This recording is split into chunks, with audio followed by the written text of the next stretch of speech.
లీ Kuan Yew, former prime minister, late prime minister, ఆయన సొంత మనుషులను కూడా ఒక స్పేర్ చేయలేదు, స్నేహితుని కూడా. అండ్ కేనింగ్ ఉంది ఈ రోజుకి తప్పు చేస్తే ఒక కేనింగ్ పనిష్మెంట్ ఉంది. ఇంకా బ్రిటిష్ వాడు వదిలేసిన పనిష్మెంట్ పోలేదు, ఇంకా ఉంది. మనల్ని కొట్టమని నేను చెప్పట్లేదు, కానీ లా అండ్ ఆర్డర్ కనుక దెబ్బతింది అంటే మటుకు టూరిజం దెబ్బతినేస్తాయి రాష్ట్రంలో. ఒక మాజీ ముఖ్యమంత్రి ఒకళ్ళు వచ్చి మిమ్మల్ని చంపేస్తాం, లేదంటే మిమ్మల్ని కూర్చోబెట్టి ఒక్కొక్క పోలీస్ ఆఫీషియల్ని మేము మీకు ఏంటో చూపిస్తాం, లేదంటే కాంట్రాక్టర్స్ని బెదిరిస్తాం అంటే that will send a very wrong signal. అలాంటి వ్యాఖ్యలకి నా సమాధానం ఒకటే, పర్మనెంట్గా ఇలాంటి మాటలు రాకుండా ఉండాలంటే నాకు ఏం చేయాలో చాలా బాగా తెలుసు నాకు. అంటే మీరు ఇంక బెదిరించడాలు మానేసేయాలి. వైసీపీ నాయకులకు మీరు బెదిరించడం మానేసేయండి. ఇంకా మీరు ప్రజాస్వామ్య వ్యవస్థలో ప్రజాస్వామ్య పార్లమెంటరీ భాషకి మీరు రండి. ఇంకా మీరు బెదిరించడం మానేయాలి. అలాగే ఎవరన్నా అధికారులు కానీ ప్రజల్లో కానీ ఎవరన్నా ఉంటే ఒకవేళ వాళ్ళు వచ్చేస్తారేమో అప్పుడు ఏంటి, అలాంటి పరిస్థితులు రావు. ఎందుకు రావు కూడా చెప్తాం. దీనికి నేను లాజికల్ రీజనే చెప్తాను. మీరు ఎంత కొట్టుకున్నా కొట్లాడినా మీ ఓట్ శాతం సర్టన్, అది తగ్గుద్దా పెరుగుద్దా మీరు కాబట్టి ఇంకొకరికి వెళ్తుంది ఆ పార్టీ, ఆ ఓట్ బ్యాంక్. కానీ నేను ప్రత్యేకించి నా కంఠంలో ప్రాణం ఉన్నంత వరకు ఆంధ్రప్రదేశ్కి, తద్వారా భారతదేశాన్ని సమగ్రతకి భంగం వాటిల్లకుండా చూసుకునే బాధ్యత, దానికోసం ఎన్ని ఎత్తులైనా వేస్తాం. అవసరం అయితే అంటే అందుకనే చెప్తున్నా, మీరు ఆ భాషను వదిలేయండి. మీరు గొప్పగా మీరు వెళ్ళండి, నాకే ఇబ్బంది లేదు. కానీ మీరు రౌడీలను వెనకేసుకొస్తాం, గంజా చేసే వాళ్ళని మేము వెనకేసుకొస్తాం. తెనాల్లో గంజా రౌడీలను పోలీసులు పెడితే వీళ్ళు వాళ్ళకి మద్దతుగా పోలీసులకి వెళ్ళారు, వీళ్ళు మన జ్యుడిషియరీకి వెళ్ళారు, న్యాయ వ్యవస్థకి. న్యాయ వ్యవస్థని ఈ రోజున ఏదైనా చేద్దామంటే పోలీసులు ఇబ్బంది పడతాం సార్, చేస్తే మళ్ళీ పోలీసు మనకి కేసులు పెడతారేమోనని, జ్యుడిషియరీ కేసులు అవుతాయేమని, జ్యుడిషియరీ మేము సమాధానం చెప్పాల్సి వస్తుందని. మళ్ళీ లా అండ్ ఆర్డర్ మరి ఎలా హ్యాండిల్ చేస్తాం? మరి ఒకవైపు ఏమో జ్యుడిషియరీలో ఢిల్లీ హైకోర్టు అయితే, నాకు రిమెంబర్, నాకు సరిగా ఎగ్జాక్ట్ డేట్ గుర్తులేదు, కానీ ఒక ఢిల్లీ హైకోర్టు జడ్జి ఒక ఆయన మాట్లాడింది, ఒక రేప్ జరిగితే అంగచ్ఛేదం చేయండి వాడు చేసిన వాడికి, అంత కోపం వచ్చేసింది ఆయనకి. మరి దెబ్బ కూడా కొట్టకూడదు క్రిమినల్ అంటే మరి ఏం చేయాలి? తప్పు చేసిన వాడిని దెబ్బ కూడా కొట్టకూడదు అంటే మనం చేసుకున్న క్రిమినాలిటీ ఎక్కడ ఆగుతుంది? నేరాలు ఎక్కడ ఆగుతాయి?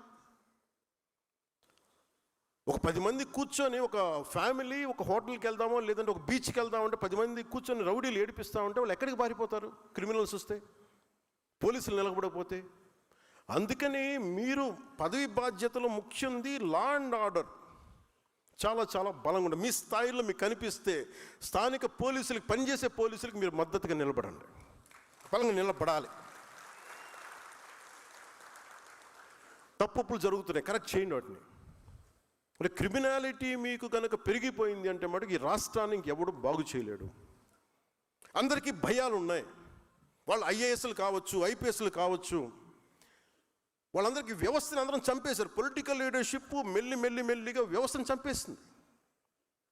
అంటే ఒక అధికారి వస్తే, ఒక పొలిటికల్ లీడర్షిప్ 10 మంది అనుకుంటే తప్ప ఏమి చేయలేని పరిస్థితికి వచ్చింది. మీరు అలాగే నేను కొన్నిసార్లు ప్రైవేట్ సెటిల్మెంట్స్ మనం చేయకండి. మీరు ఒకళ్ళు చేయాల్సి వస్తే అది చాలామంది కూర్చోబెట్టి చాలా జాగ్రత్తగా చేయండి. అవి కొన్నిసార్లు ఎవరు లేకుండా మన దగ్గరికి వస్తారు, నేను అర్థం చేసుకోగలను. Private settlements, land disputes. కానీ దాన్ని మీరు అవకాశంగా తీసుకొని, మన పదవులు అవకాశంగా తీసుకొని దయచేసి అవన్నీ చేయకండి. అది ఎందుకు అవుతుందంటే చాలా చాలా ఇబ్బందికరమైన పరిస్థితి అవుతుంది. దయచేసి అవి చేయకండి. అది ఎందుకు అది ఏమైపోతుందంటే మళ్ళీ మనకి ఉన్నామా, మీరు కూర్చోండి,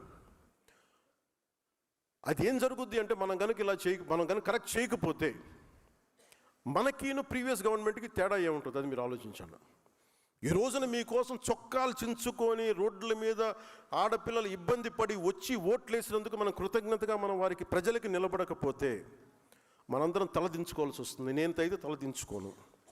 నా పార్టీని మొత్తం ప్రజలకే, ప్రజల సమస్యను నేను వినదలుచుకున్నాను. వారి సమస్య కోసమే, వారి అవసరం మేరకే నేను ఉంటాను. నాకు పార్టీ కంటే కూడా ప్రజలు చాలా, భద్రత చాలా ముఖ్యం నాకు. కూర్చోమ్మా, కూర్చో. సభా సంస్కారం ఉండాలి కదా మీకు, పద్ధత మీకు. సో లా అండ్ ఆర్డర్ మటుకు you have to get into control. మీ చేతుల్లోకి రావాలి, చెప్పాలి. ఇష్టారాజ్యంగా చేసేస్తున్నారు అందరూ. ఎందుకంటే ప్రజలు ఒక్కసారి తిరగబడ్డారంటే ఇప్పుడేం చెప్పరు మీకు. ఎలక్షన్లు వచ్చేవారు ప్రజలు ఎవరు చెప్పరు, మీరు గుర్తుపెట్టుకున్నది. మన నాయకులు కూడా అదే చెప్తున్నారు, మీరు ప్రజలు ఇప్పుడేం చెప్పరు, భయపడతారు. కానీ ఎన్నికలు వచ్చినప్పుడు మటుకు వాళ్ళ కోపం అప్పుడే చూపిస్తారు, గత ప్రభుత్వానికి చూపించినట్టుగా.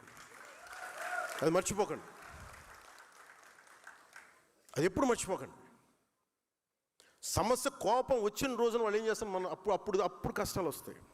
నాకు ఎందుకు భయం లేదని, నాకు ఓడిపోయినా గెలిచినా నేను ఎప్పుడు మారలా. నేను ఎప్పుడు ప్రజల కోసం పనిచేశాను, ప్రజల కోసమే పనిచేస్తాను. అందుకని మీరు దయచేసి 2 చేతులు జోడించి చెప్తున్నాను, దయచేసి ప్రజల్ని ఇబ్బంది పాలు చేసే ఈ పవర్ని దయచేసి మిస్యూజ్ చేయకండి. అది నేను మిస్యూజ్ చేయను. మీరు మిస్యూజ్ చేస్తానంటే చూస్తూ కూడా కూర్చోండి. నేను మాట్లాడాలి, మీరు వినాలమ్మా. మీరు మాట్లాడే సందర్భం వస్తుంది. ఇది మాటామంతి కార్యక్రమం లేదంటే జనవాణి కార్యక్రమం అంటే మీరు లెటర్లు ఇవ్వండి ఇటు సైడ్ నుంచి, లేదంటే మాటామంతి అంటే ఇది పదవి బాధ్యత. ఇది కూడా చాలా ముఖ్యం కదా. పదవి బాధ్యత అంటే ఇదే కదా, ఎప్పుడు మాట్లాడాలి, సందర్భోచితంగా ప్రవర్తించాలి కదా, సందర్భానుసారం మాట్లాడాలి కదా. అలాగే కొన్నిసార్లు నాకు ఏం చెప్తున్నారంటే కల్చర్ గురించి మాట్లాడతాం. ఉదాహరణకి మొన్న టీటీడీ నుంచి